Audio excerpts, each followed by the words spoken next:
सरकार के कदम ने संतुष्ट किया। पहलगाम हमले पर शरद पवार ने खुलकर की शाह और राजनाथ की तारीफ। एनसीपी एसपी प्रमुख शरद पवार ने केंद्रीय गृह मंत्री अमित शाह और रक्षा मंत्री राजनाथ सिंह के परिपक्व रवैये की तारीफ की और कहा कि आज इस पर पहलगाम टेरर अटैक बहस करने का वक्त नहीं है। उन्होंने बताया कि सर्वदलीय बैठक में दोनों ने परिपक्व रुख अपनाया था। उन्होंने रविवार को कहा कि 22 अप्रैल के पहलगाम हमले पर चर्चा के लिए सर्वदलीय बैठक के दौरान परिपक्व रुख अपनाया और माना कि सरकार की ओर से चूक हुई थी। दरअसल गृह और रक्षा मंत्री ने पहलगाम हमले पर चर्चा के लिए 24 अप्रैल को एक सर्वदलीय बैठक में हिस्सा लिया था। सरकार की ओर से विदेश मंत्री एस जयशंकर और वित्त मंत्री निर्मला सीतारमण भी बैठक में मौजूद। शरद पवार ने कहा कि केंद्र सरकार ने पहलगाम हमले पर हाल ही में सभी दलों के नेताओं की बैठक बुलाई थी, जिसमें लोकसभा में एनसीपी एसपी की नेता सुप्रिया सूले ने भाग लिया था।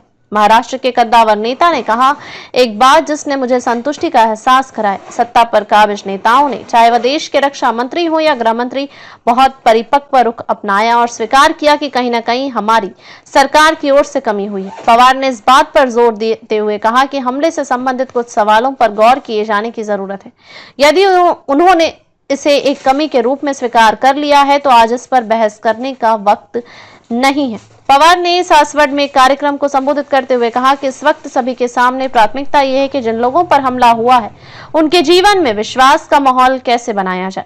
उन्होंने कहा कि हमले के बाद उन्होंने कश्मीर में अपने कई दोस्तों को फोन किया और उन्हें आश्वस्त किया कि इस स्थिति में वो अकेले नहीं है। एनसीपी एसपी प्रमुख ने कहा कि उन्होंने जम्मू एवं कश्मीर के मुख्यमंत्री उमर अब्दुल्ला से चर्चा की और सुले ने भी उनसे बात की है। पवार ने बताया, उन्होंने अब्दुल्ला से कहा कि चाहे जो भी कीमत चुकानी पड़े, हम इस जगह की एकता और बंधन को टूटने नहीं देंगे।